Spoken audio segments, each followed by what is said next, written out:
Do you remember Crime Boss Rockay City? You don't? Well, I don't blame you because this game launched in 2023 to a Metacritic score of 52. After that, I pretty much wrote off the game. Fast forward to 2024. A couple months ago, me and a friend were looking for a game to play. It was between Crime Boss and Atlas Fallen.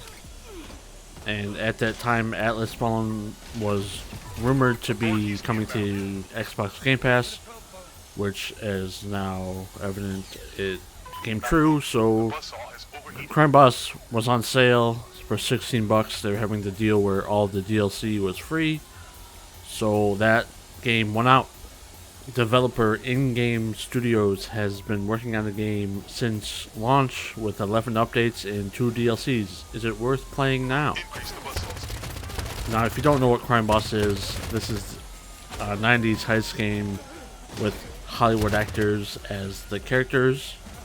There's Chuck Norris, Donald Glover, Michael Madsen, Danny Trejo, Michael Rooker, Kim Basinger, Vanilla Ice, and Damien Portier. It has 2 modes, single player and co-op. Most of the time, in my experience with the game, was in co-op with my friend. For the moment-to-moment gameplay, it is the same. Surprisingly, the single player is a roguelite, where you are Travis Baker, the new boss in town, and wants the city for himself. Helped by Casey, Touchdown, and Gloves. You get started. Starting off this mode is pretty tough because you don't have any knowledge of the maps or the quirks of the AI and have no permanent upgrades. It is a pretty fun mode though. It's like a board game in a way. The goal of the game is to take out all 4 of your rivals and take over all their territories before Sheriff Norris's investigation gets to 100% or it's game over. You aren't alone in this. You have Baker starting off with some random characters and maybe some of the local legends. The legends have better weapons and starting off with better perks. Each day you can do some money making jobs with these characters, but only Baker has the ability to do 2 jobs in a day. Baker also gets a 50% loot bonus if he's on the team, but if he dies, the run is over and you'll have to start over. If the other team members die, they will stay dead until the next run. Each character has a different amount of revives, which is mostly 3. Some of the higher tier characters have up to like 7 or so. Or you can get a perk where you get more revives. I would only bring Baker for the load heat missions early on until he gets upgraded. The AI in this game isn't the greatest. They won't listen to commands sometimes or get stuck in a loop. Can't really defend themselves if they have too many enemies around them. If you're playing in stealth, they won't move from spawn until you tell them to. I barely use them if I was playing a stealth mission or planning on using stealth. There are some situations where you can get stuck and then switch to another team member to help yourself out. The bots are most useful when used as loot carriers or helping out in firefights. But if you start running away, if there's too much chaos around, the bots will actually stay and fight, even if you try to give them a command. You need to try and fight with them and slowly move forward so they don't keep going down. Each successful mission gets you money to fund the criminal empire you are building. Depending on what mission, you'll also get goodies for your stash, whether it be drugs, jewelry, or precious metals, to sell on the black market for an influx of cash, and XP to level up your crew, which gets them better in combat, more health, more perks. In addition to money-making missions, you can also attack the rival's territory, but only using low-level grunts. The more you send, the more chances you get. Sometimes it's better to die to get a better weapon so you can easily kill all the enemies required.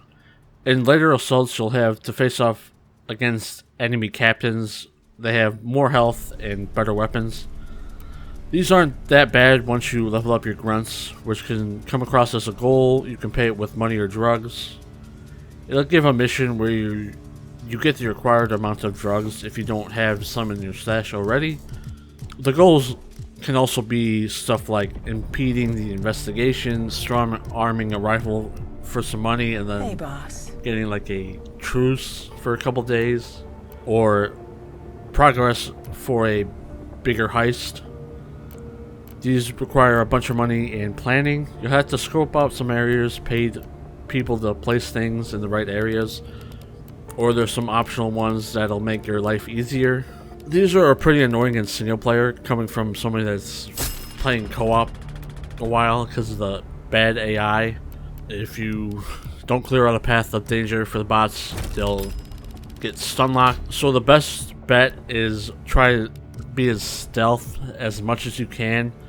Unfortunately, you can't be stealthy for two of these big heists, the Money Train and Dragon Dogs. For Dragon Dogs, you can be stealthy for the first half of the mission, but are forced to go loud at the end. Thankfully, that combat down there is not that bad. It's only going to be bad if you're hellbent on getting all the loot out of there. I would just take the Dragon Dogs and a couple bags and get out of there. As long as you've been leveling up your crew and having a high level baker, you'll succeed. Missions that don't start loud, you are granted up to 2 mistakes. If you get a third, you'll be forced to go loud. Killing a guard, taking out a camera, being spotted trespassing or by a civilian all count as strikes. Most of the time, only the cameras are the problem. If you can't find the security room to disable them. The stealth in here isn't amazing by any means. You can easily exploit the AI, but sometimes the game can and will fight back. The sensor grenade is pretty much like the most broken thing in the game right now, in my opinion. You just throw it, it'll ping everybody. You can see all the guards. You can even see where the loot is sometimes. And if you like see a guard like relaxing with his feet up on the desk, you know that's the security room when you see his outline. Thankfully, the game doesn't fail you for going loud, save for only 2 setup missions in the campaign, but they'll lead to other ways to continue the storyline that you're trying to go down. The only downside to going loud is that it'll most likely be harder because of the increasing number of police and SWAT. You may not be able to 3-star every mission. These missions have a bonus objective that might be no revives, disable cameras and stealth, or don't disable them, get like 90% of the loot or all the loot. And the 3rd star is for clean execution, which is no civilian deaths or no team member deaths. Now it feels like it's possible where the cops accidentally kill a civilian and you're punished for it. Most of the time, it's easy to 3-star them. It's not a big deal if you don't, though. It's just a way to get extra money from missions. With money you make from heists and smaller jobs, it helps you employ your crew. If you don't have enough money, they'll leave. You can get better equipment, weapons, or assets in your office, which gives you XP for your boss level. Each level grants you a permanent reward. From 3 choices, this varies from starting with more money, more health and perks for Baker, more health for touchdown, or slower investigation time. When you start getting these permanent upgrades, in like any roguelite game, the game starts getting easier and easier. Now for the quote-unquote story, it's tied together with these really short and simple cutscenes that you'll most likely see a lot and skip once you see them like once or twice. For the Hollywood actors, voice acting, some of them are just flat out bad. I get that acting and voice acting is 2 different skill sets. For me, the biggest culprit is Chuck Norris. Gave no effort and just feels like he's just reading the script, which is fine. He's older. He's probably stuck in that mindset of old acting. All the others did a decent to okay job. I think Donald Glover as Gloves was a standout. Same with Danny Trejo. even though he's got a super annoying line that repeats during the gold heist and stealth. I actually forgot Vanilla Ice was in this until my friend plays as his character in multiplayer. The most interesting story bits in this game come from the side stories that some of the crew members have, which give some backstories, or they get to do some cool missions. Ranger very lightly explores his PTSD from Vietnam. Cracker has some covert ops. Jupiter's getting revenge. These will pop up during the run, and you have to do them and level up the character to progress. And then during these times, some may be away and they can't be used in money-making missions, which makes sense. The missions chains vary how long they are, and if a character dies before you complete them, you'll have to start them again on another run. If you complete the storyline, you won't have to do them again, thankfully. There are some Wiz missions that are repeated, but those are tied to a bigger heist. This is a surprisingly fun roguelike mode. Engaging, requires some strategy, and it's fun stealing and killing a bunch of SWAT. You should check it out if you enjoy roguelikes. I highly recommend it. Switching over to the co-op mode, it's just the single player maps, but in co-op. They have Urban Legends, which are the bigger heists from the campaign packaged into 3 missions that use a set characters. These are the local legends that you can end up purchasing in co-op. These Urban Legends are what I would recommend playing first in co-op, just to get your money up and try for the 3 stars. In this mode, you'll earn a bunch of money that can be used to buy weapon skins, perks for your boss, other characters to use in boss appearances. You get these by leveling up your main account level. Each time you do, you get a choice of 3 items to get, and you pick one. In patch 11, they reworked this so all perks are available to purchase and can be leveled up by buying them instead of having to RNG your way into them, which is a nice change. I would use the local legends or some of the lesser characters so you can amass a bunch of money. Then once you have enough money to get level 2 and 3 perks, it's better to switch to your boss character. I do hope they can add like a loadout system so you don't always have to switch perks if you're trying to go for a stealth approach or knowing it's a loud mission, especially on extreme difficulty. This doesn't have a story or anything like that, but I wish it did, or at least something to strive for instead of constantly doing long shuffles over and over. These shuffles are just missions strung together. You can do it like 3, 4, or 5 missions in a row. I always do long shuffles if I'm playing with friends. I think the devs said they won't do a mode like single player, but I wish they would. And I know it's probably going to be a lot of work, and you gotta like balance the way. There needs to be a faster way to level up to unlock everything. The higher level you get, the slower it becomes, especially annoying if you're trying to unlock one character for the last achievement you need, which I have been getting screwed by the RNG gods hard towards the end of this game. At the time of writing this, I only need one character, and its rarity is only rare, so it should be appearing pretty fast. I already got all like the legendary stuff. Annoying that it's just one rare character left. The fastest way would be to do a hidden vault run on Extreme or Import Export. You can easily get 1500 XP each time, and it's probably takes like 20 minutes. But that's no fun, so I just keep running long shuffles. It seemed to be every 2 long shuffles you'll get a level upgrade, but recently it's just super slow. In patch 11, they did introduce a daily reward, which is much appreciated. It gives you a nice XP boost and 500,000 each day. It definitely speeds up the leveling process, but unfortunately at the moment I'm writing this, there's a bug and the daily reward won't reset, and it's a bummer. And it's not worth playing daily anymore, since I'm just trying to get the last character needed. Even with that welcome short burst of XP, they should implement a multiplier with a cap for each successful mission or shuffle. That way you'll be able to level up faster.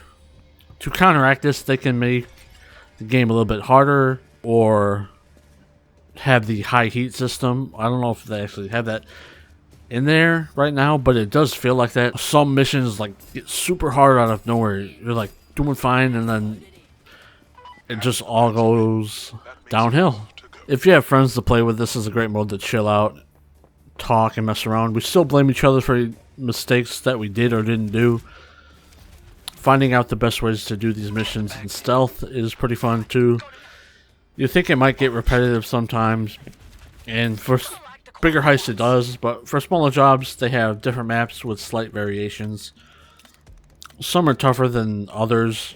In bank robberies, the vault location change and the interior layout changes, which adds some variety. I do feel like there needs to be more maps to change it up a little bit more. And there are some random events that happen, and when I mean random, I mean random.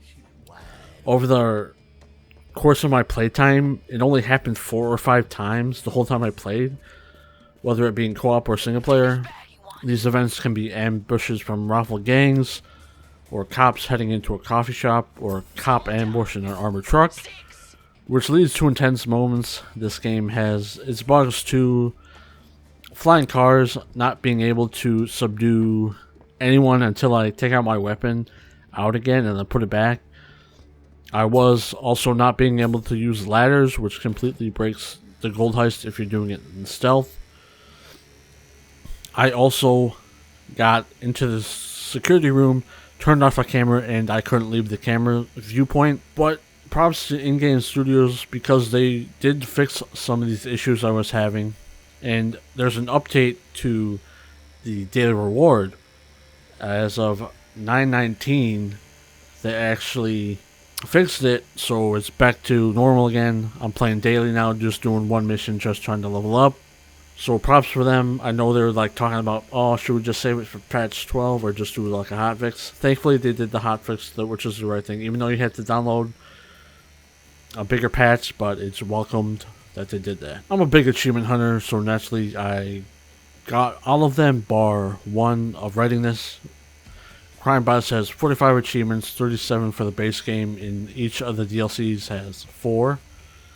The design of the list is well done. Nothing too annoying to grab except the Full House achievement, since it's RNG based and it's the one I need.